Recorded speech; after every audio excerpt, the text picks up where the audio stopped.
আসসালামু আলাইকুম বন্ধুরা। আজকে সকাল থেকে মাথায় একটাই চিন্তা, আজকে সবাই মিলে আমরা মাখানো খাবো। তাই আর দেরি না করে আমরা সবাই মিলে বাসা থেকে বের হয়ে পড়লাম আমরা খাওয়ার উদ্দেশ্যে। আসলে বন্ধুরা যখন একসাথে হই তখন একটু ঘোরাঘুরি আর কিছু খাওয়া দাওয়া না হলে যেন আড্ডায় জমে না। তারপর আবার একটা বন্ধুর সাথে অনেকদিন পর দেখা, চাকরি জীবনে সে জড়িয়ে পড়েছে, তার সাথে দেখা সাক্ষাৎ হয় না, সেজন্য সে এসেছে আমাদের সাথে দেখা সাক্ষাৎ করতে। তাকে নিয়ে আজকে আমরা মাখানো খাওয়ার জন্য বের হয়েছি। তো আমরা কিন্তু গাছের কাছাকাছি চলে এসেছি। প্রায় সময়ই কিন্তু আমরা এই বাড়ি থেকে আমরা পেরে খাই, সেই কারণে আজকেও আমরা এই বাড়িতে আমরা পারতে এসেছি। গাছের কাছে এসে দেখি গাছের মালিক বাড়িতে নেই, তার জন্য আমরা এখন অপেক্ষা করছি। আপনাদেরকে যদি আমি গাছের দিকে ক্যামেরা ঘুরিয়ে দেখাই, দেখতে পাবেন অনেক আমরা কিন্তু গাছে ধরেছে আগের তুলনায়। সেজন্য কিন্তু আমরা এই বাড়িতে এসেছি আমরা পারার জন্য। যাই হোক, আমরা কিন্তু অনেকক্ষণ ধরে অপেক্ষা করছি। আমার একটা বন্ধু কিন্তু গাছের দিকে তাকিয়ে দেখছে, আমরা পারতে বলছে, কিন্তু গাছের মালিক না থাকার জন্য আমরাগুলো পারতে পারছি না। কিছু সময় অপেক্ষা করার পর আমার দুই ভাতিজা কিন্তু গাছের মালিককে সাথে নিয়ে চলে এসেছে।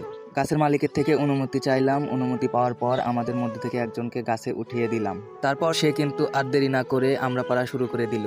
দেখতে পাচ্ছেন আমরাগুলো সাইজে ছোট কিন্তু স্বাদে অনেক মিষ্টি।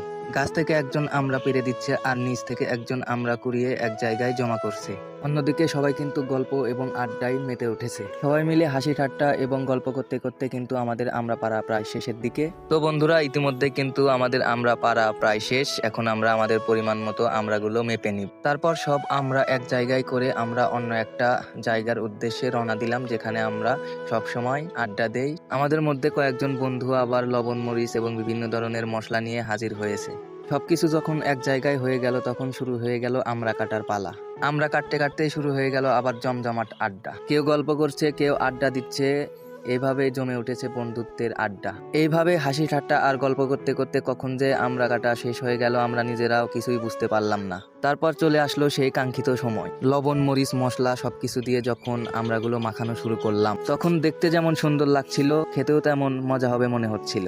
পুরোপুরি মাখানো হয়ে যাওয়ার পর সবাই যখন খাওয়ার জন্য প্রস্তুতি নিচ্ছিল, আমাদের মধ্যে থেকে অনেকে লোভ সামলাতে না পেরে আগেই কিন্তু খাওয়া দাওয়া শুরু করে দিয়েছে। দেখতে দেখতে সবাই কিন্তু খাওয়া দাওয়া শুরু করে দিয়েছে। প্রথম কয়েকটা কামড় পর্যন্ত সবাই খুব সাহসের সাথে খাচ্ছিল, কিন্তু মশলার ঝাল যে এত পরিমাণ বেশি হবে তখনও কেউ বুঝতে পারেনি। কিন্তু একটু পরে শুরু হয়ে গেল আসল কাহিনী। ঝালের কারণে কেউ চিৎকার করছে, কেউ পানি খুঁজছে, কেউ আবার হাসতে হাসতে শেষ।